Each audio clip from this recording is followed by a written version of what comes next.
Olá pessoal, tudo certo? Neste vídeo a gente vai conversar um pouco sobre análise da demonstração de fluxo de caixa, da DFC, certo? A gente tem outros vídeos no canal que falam sobre a demonstração de fluxo de caixa. Nesse vídeo eu vou me concentrar mais na questão da análise especificamente dessa demonstração aí que é regida pelo CPC 03, ok? Então lembrando que a nossa análise, a gente olha três perspectivas, né? A perspectiva financeira, que diz respeito à capacidade que eu tenho de honrar com os meus compromissos, a perspectiva patrimonial, que é uma relação entre o que eu tenho e o que eu devo, e a perspectiva econômica, que tem a ver com o meu desempenho, com o meu retorno. Então, dentro da perspectiva financeira, a gente trabalha bastante com os índices de liquidez, a patrimonial com os índices de endividamento e a econômica com os índices de rentabilidade. Hoje que a gente vai falar da DFC, ela diz respeito principalmente à perspectiva financeira. Ela pode ajudar em outras perspectivas, mas ela diz mais respeito à perspectiva na análise financeira da empresa. Ou seja, a situação que ela tem, a capacidade de pagamento, a situação que ela tem de honrar com seus compromissos. Tá? Quando a gente trata de demonstração contábil, duas questões são importantes, né? A questão de evidenciação e a questão de mensuração. Então, o que a DFC evidencia? Né? Ela não pode confundir com a conta caixa, certo? Do balanço patrimonial, e nem com o orçamento de caixa, que é uma prospecção. Então, a demonstração de fluxo de caixa, ela mostra o caixa e os equivalentes à caixa, ou seja, conta corrente, conta poupança, aplicações de liquidez imediata, todo esse grupo que a gente chama de disponíveis, certo? E ela mensura um período do passado, né? Um período do passado, qual foi a variação nesses caixas e nos seus equivalentes à caixa, certo? E tem dois métodos, né, basicamente, de fazer a DFC. O método direto, que é as entradas e as saídas, e o método indireto, que é o que a maioria das empresas faz, onde parte do lucro líquido e faz os ajustes até chegar no fluxo de caixa operacional. Lembrando que só as atividades operacionais são afetadas, né, pelo método. Né? O fluxo de caixa de investimento e de financiamento não se altera praticamente nada. Outra questão importante que o método indireto faz essa correlação entre o fluxo econômico e o fluxo financeiro da empresa. Então, conforme falado, a gente não deve analisar a demonstração de fluxo de caixa pelos seus valores globais. Por quê? Porque ela tem três atividades que são completamente diferentes na análise. Uma é as atividades operacionais. Né? O caixa líquido originado das atividades operacionais é o principal indicador para a gente mensurar o desempenho financeiro de uma empresa, certo? Se ela está gerando caixa das suas atividades operacionais. Ali que estão as principais contas. E ali que tem que gerar caixa. Agora, o caixa líquido das atividades de investimento é interessante que ele seja negativo.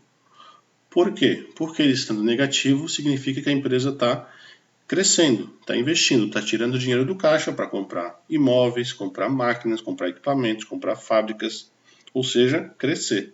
Então, a empresa que tem um fluxo de caixa de investimento positivo é sinal que ela está desinvestindo, ela está encolhendo. Ela está vendendo máquinas, está vendendo fábricas, vendendo imóveis. Às vezes é necessário fazer esse processo, né, principalmente quando ela está muito endividada, mas não é um sinal de um futuro próspero, certo? Pode causar um processo de anorexia corporativa.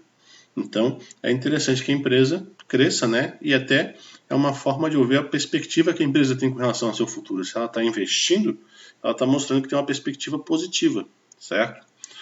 Falamos do fluxo operacional, que é interessante ser positivo, e o fluxo de investimento, que é interessante ser negativo. E o fluxo de financiamento? Esse depende. Depende do quê? Então, quando a empresa está no início do seu ciclo de vida, está se expandindo muito, é normal não gerar caixa suficiente das suas atividades operacionais para os seus investimentos, então ela buscar financiamentos, seja de capital próprio ou de capital de terceiros. Tá? Os aportes dos sócios também entram no fluxo de financiamento, não é só empréstimo de banco. Então, nesse período, ela, por exemplo, uma startup busca um investimento anjo, né? É um financiamento. Agora, quando a empresa está mais madura, está mais estabelecida, não está mais num período de expansão, obviamente ela vai recompensar esses financiamentos, vai amortizar, vai fazer os aportes. Então, esse positivo e negativo vai ter mais a ver com o ciclo de vida da empresa. Se ela consegue gerar caixa operacional suficiente para fazer os investimentos e crescer, então não tem por que buscar esses financiamentos, certo?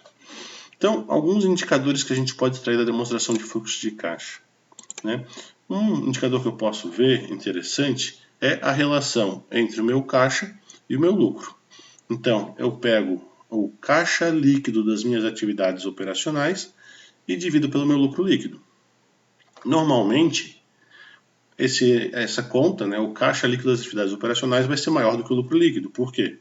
Porque o lucro líquido tem depreciação, tem amortização e tem outras despesas que acabam não aparecendo no caixa, certo? Se essa conta der menos do que 1, é preocupante, porque ela está tendo lucro, mas não está gerando caixa. Então isso vai significar o quê? Vai faltar dinheiro, certo? Para manter suas atividades e é quase como um combustível da empresa, né? Um carro sem gasolina ele para, né? O caixa ele tem uma função para dar continuidade para fazer o giro da empresa. Então esse indicador é interessante que ele é acima de 1, ou seja, o caixa operacional seja acima do lucro, e quanto maior, melhor, desde que não descolhe muito também, senão pode ficar um pouco esquisito, né? Porque ela está gerando tanto caixa, não está refletindo no lucro. Às vezes ela está exagerando nas provisões, né? Nas acumulações discricionárias, certo? Uma outra conta, assim como tem o ROI, né? O retorno do investimento, lucro líquido sobre o ativo total, eu posso calcular também o desempenho da empresa, só que em cima da conta caixa, né? Em vez de usar o regime de competência, eu estou trabalhando em cima de um regime de caixa. Então, eu vou pegar de novo o caixa líquido das atividades operacionais e dividir pelo meu ativo total.